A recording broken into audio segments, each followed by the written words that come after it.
Hello friends, मैं हूं नितिन शर्मा। आप सभी का डिफेंस एंड स्ट्रेटेजिक स्टडी 2.0 में स्वागत है। दोस्तों, आज हम इस वीडियो में जो डिफेंस स्टडीज़ का थर्ड सेमेस्टर का सिलेबस है, यानी नेशनल सिक्योरिटी कंसेप्चुअल एस्पेक्ट्स का जो सिलेबस है उसके बारे में जानने का प्रयास करते हैं। ठीक है, तो जो इसका हिंदी में अगर बात करें तो क्या है, राष्ट्रीय सुरक्षा के वैचारिक पहलू इस पेपर का नाम है, या ये कह सकते हैं कि राष्ट्रीय सुरक्षा का अवधारणात्मक अध्ययन हम इस पेपर के अंतर्गत पढ़ते हैं। तो इसमें जो पेपर कोड है वो 120-301 T है, और जो नंबरों का क्रम है वो वही है जो तुम 2 सेमेस्टर से पढ़ते आ रहे हैं। ठीक है, पेपर की यूनिट जो है वो भी सेम है, 8 ही यूनिट है।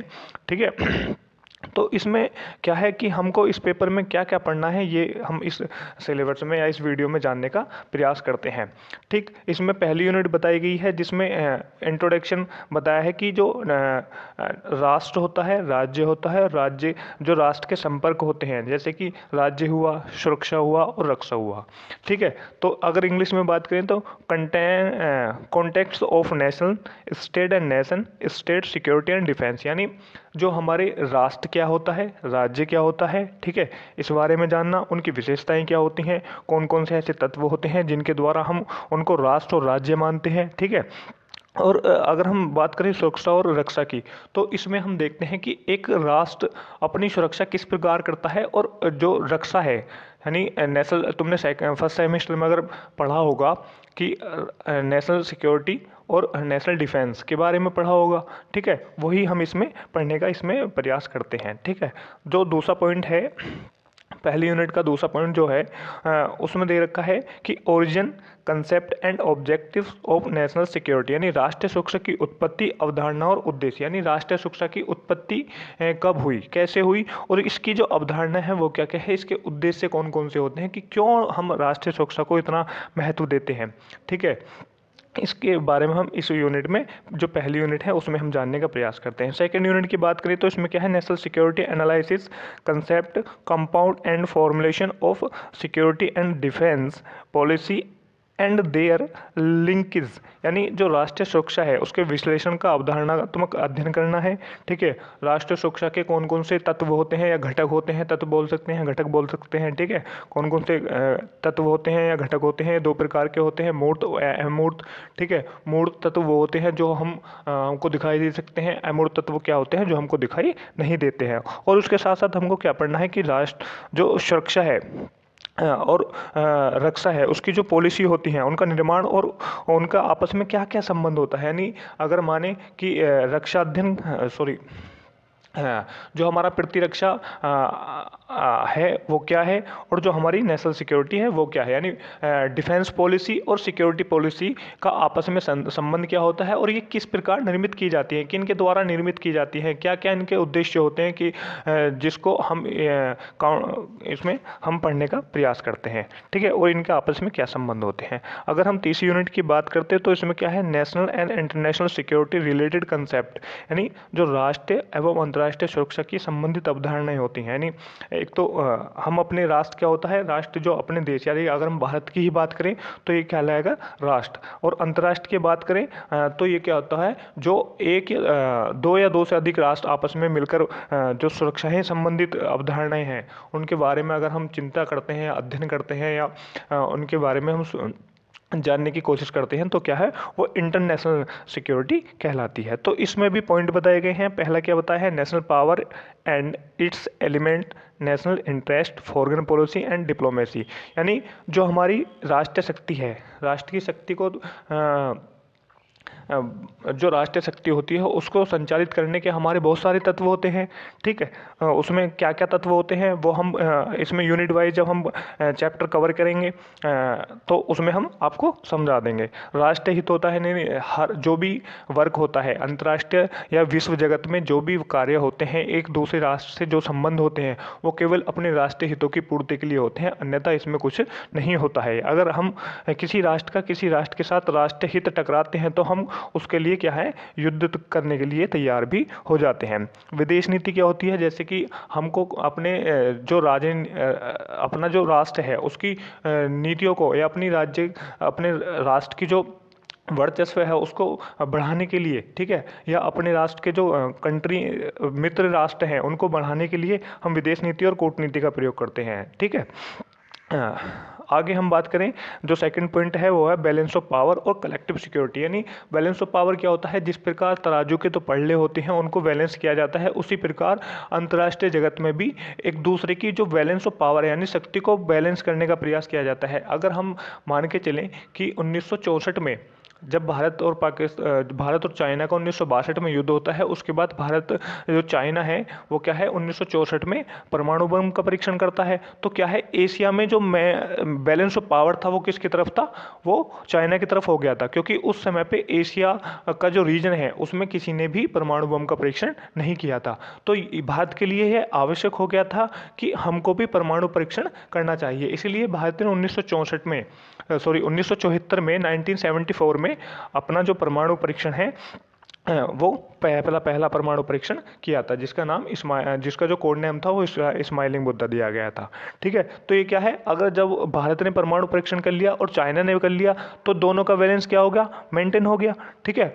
अब इस बात को अगर हम देखें कि भारत के पास तो परमाणु बम आ गया, लेकिन जो पाकिस्तान है, पाकिस्तान की बैलेंस और जो पाकिस्तान और भारत के बीच का जो बैलेंस ऑफ पावर था वो मेंटेन नहीं हुआ, उसका जो पल्ला है वो भारत की तरफ आ गया। तो जब हम 1998 में परमाणु परीक्षण करते हैं तो उसी के साथ साथ जो पाकिस्तान है, पाकिस्तान भी अपना परमाणु परीक्षण कर लेता है, जिससे कि जो बैलेंस ऑफ पावर है वो मेंटेन क्या करके रखा जा सके, ठीक है।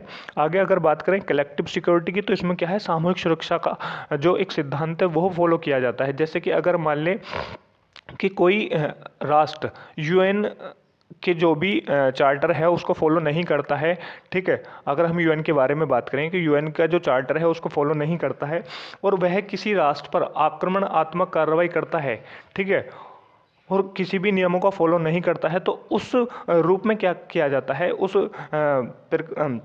प्रकार में किया जाता है कि विश्व के बहुत सारे राष्ट्र मिलकर, ठीक है, विश्व के बहुत सारे राष्ट्र मिलकर उस राष्ट्र को सहायता प्रदान करते हैं जिस पर आक्रमण किया जाता है, ठीक है। तो उसके साथ मिलकर खड़े हो जाते हैं। तो ये क्या है, कलेक्टिव सिक्योरिटी यानी सामूहिक सुरक्षा, सभी के समूह के रूप से सुरक्षा की गई है, ठीक है, सभी के द्वारा जो उस राष्ट्र की सुरक्षा की जाती है। तो ये क्या है, सामूहिक सुरक्षा कहलाती है, ठीक है। जो चौथी यूनिट है उसमें क्या है, challenges and threats to national security, यानी राष्ट्रीय सुरक्षा के लिए चुनौती और खतरे क्या होते हैं। मिलिट्री थ्रेट्स होते हैं, चैलेंजेस इंटरनल एंड एक्सटर्नल होते हैं, यानी सैन्य खतरे हो सकते हैं, चुनौतियां हो सकती हैं, आंतरिक और बाहरी दोनों प्रकार के हो सकते हैं, ठीक। इसमें हम क्या है, मिलिट्री थ्रेट्स का बात करें तो जैसे कि हाँ, हम देखते हैं कि बहुत सारे राष्ट्र ऐसे होते हैं जिसमें सेना जो है वो अपनी ही सरकार का तख्ता पलट कर देती है, ठीक है, अपने ही जो देश है उसमें विद्रोह का कार्य करती है, ठीक है। तो आंतरिक खतरे क्या हो सकते हैं, आंतरिक खतरे इसमें ये हो सकते हैं जैसे कि हमारे जो मिलिट्री ग्रुप्स होते हैं, जैसे कि भारत की अगर बात करें तो उसमें नक्सलवाद हुआ, ठीक है, ये नेशनल सिक्योरिटी की जो हमारी इंटरनल सिक्योरिटी है उसको चुनौती देता है, ठीक है। और बाह्य की बात करें तो पाकिस्तान द्वारा संचालित आतंकवाद जो होता है वो आ सकता है इसमें, ठीक है। या और भी बहुत सारे चैलेंजेस होते हैं जो हमारी इंटरनल और एक्सटर्नल सिक्योरिटी को थ्रेट्स पैदा करते हैं, ठीक है। आगे हम बात करें तो इसमें दिया हुआ सेकंड पॉइंट है non military threats challenge internal and external, यानी गैर सैन्य खतरे, चुनौतियाँ आंतरिक और बाहरी, यानी जो ऐसे गैर सैन्य खतरे हैं, जैसे कि अगर हम बात करें तो बहुत सारे आंदोलन होते हैं, ठीक है, किसी सरकार के विरुद्ध जो आंदोलन चलाए जाते हैं वो हो सकते हैं, ठीक है। धार्मिक उन्माद हो सकता है, ठीक है, भाषा को लेके जो विद्रोह हो सकता है, ठीक है, उसमें साथ साथ क्या हो सकता है, और जो साइबर अटैक हैं वो हो सकते हैं। ये भी क्या है, नॉन मिलिट्री जो थ्रेट्स हैं उसके अंतर्गत आते हैं, जो साइबर अपराध होते हैं, ठीक है।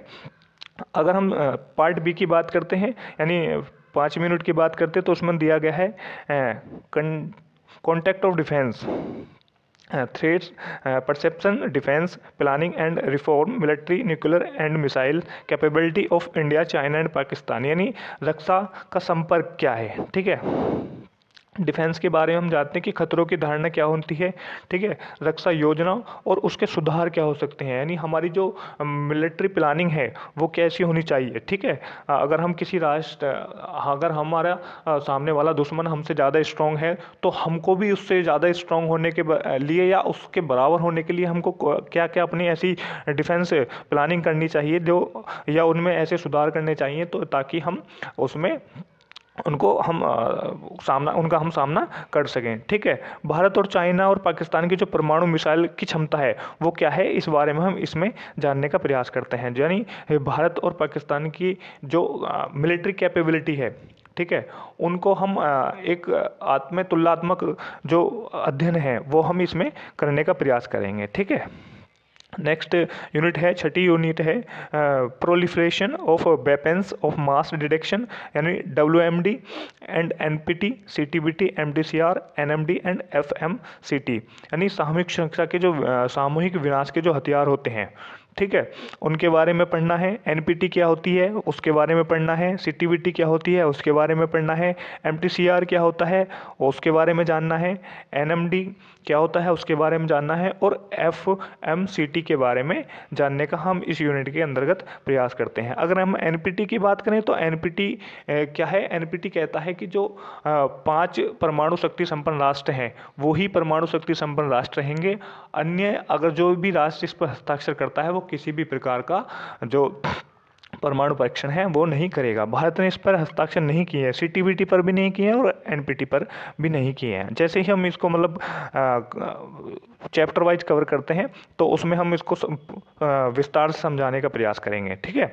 आगे जो यूनिट है, 7वीं यूनिट है, उसमें दे रखा है armament, arm race, arms aid, arms thread and trade, arms trade and small arms proliferation, यानी आयुध, यानी जो हमारे शस्त्र होते हैं, शस्त्रों की दौड़ के बारे में जानना, शस्त्र सहायता के बारे में जानना, हथियारों का व्यापार किस प्रकार होता है उसके बारे में जानना है, छोटे हथियारों का जो प्रसार है उनको किस प्रकार रोका जा सकता है या बढ़ाया जा सकता है उसके बारे में जानना है, ठीक है। तो इसमें क्या है, हम जो निशस्त्रीकरण के बारे में पढ़ने का प्रयास करते हैं कि निशस्त्रीकरण को हम किस प्रकार बढ़ावा दे सकते हैं या शस्त्र नियंत्रण को हम किस प्रकार बढ़ावा दे सकते हैं, ठीक है। या किसी राष्ट्र की हम अगर सहायता करते हैं या किसी राष्ट्र को हम जो हथियार है उसकी सहायता पहुंचाते हैं तो उसमें कौन कौन से नियम होते हैं, किस प्रकार हम उनको प्रोवाइड करा सकते हैं, ठीक है। हमको अगर शस्त्रों का व्यापार करना है तो किस नियमों के आधार पर करना है, ये इसमें हम पढ़ने का प्रयास करते हैं, ठीक है। 8वीं मिनट क्या है, measures to address the challenges of national security, यानी राष्ट्रीय सुरक्षा की चुनौती से निपटने के उपाय क्या क्या हो सकते हैं। जो राष्ट्रीय सुरक्षा है उसको जो चुनौती दी जाती है उससे निपटने के क्या क्या उपाय हो सकते हैं। पहला बताया है one side initiative and collaborative approach, ठीक है। तो इसमें बता है एक तरफा पहल करो और सहयोगात्मक दृष्टिकोण होना चाहिए, यानी या तो एक तरफा पहल होनी चाहिए या सहयोग, जो हमने कलेक्टिव सिक्योरिटी की बात करी है उसके बारे में हम इसमें बात करेंगे, यानी जो कलेक्टिव रूप से यानी सहयोगात्मक रूप से जो दृष्टिकोण को अपना कर हम जो उस पर कार्रवाई करते हैं तो ये क्या है, कहीं ना कहीं हम इसमें विजय प्राप्त कर लेते हैं। दूसरा है relevance of science and technology in national security, यानी राष्ट्रीय सुरक्षा में विज्ञान एवं प्रौद्योगिकी प्रासंगिकता, यानी राष्ट्रीय सुरक्षा में हम विज्ञान और जो यानी साइंस और टेक्नोलॉजी है उसका हम यूज कर सकते हैं। किस प्रकार यूज करेंगे, जैसे कि सर्विलांसेस होते हैं उनको बढ़ाया जाए, ठीक है। ऐसे बॉर्डर्स लाइन पर ऐसे कैमरे लगाए जाएं ताकि जो शत्रु है उसको हम आसानी से देख सकें, ठीक है। या कुछ ऐसे इंस्ट्रूमेंट्स प्रयोग में किए जाएं जिससे कि जो शत्रु राष्ट्र है या कोई भी हमारे विरुद्ध कुछ भी कार्रवाई करने के प्रयास करता है तो उसके बारे में हमको आसानी से जानकारी प्राप्त होती रहे। तो दोस्तों ये था आपका सिलेबस जिसमें हमने 8 यूनिटों को कवर किया और ये जानने के प्रयास किया कि हमको इसी यूनिट में जो ये चैप्टर है इसमें हमको पढ़ना क्या क्या है इस बुक में, ठीक है। अगर किसी स्टूडेंट को या किसी भी जो नेशनल सिक्योरिटी का जो भी ये सिलेबस है इसको अगर PDF में लेना चाहता है तो हम इसकी जो वीडियो की डिस्क्रिप्शन में हमारा व्हाट्सअप ग्रुप है उसको लिंक डाल देंगे, ठीक है।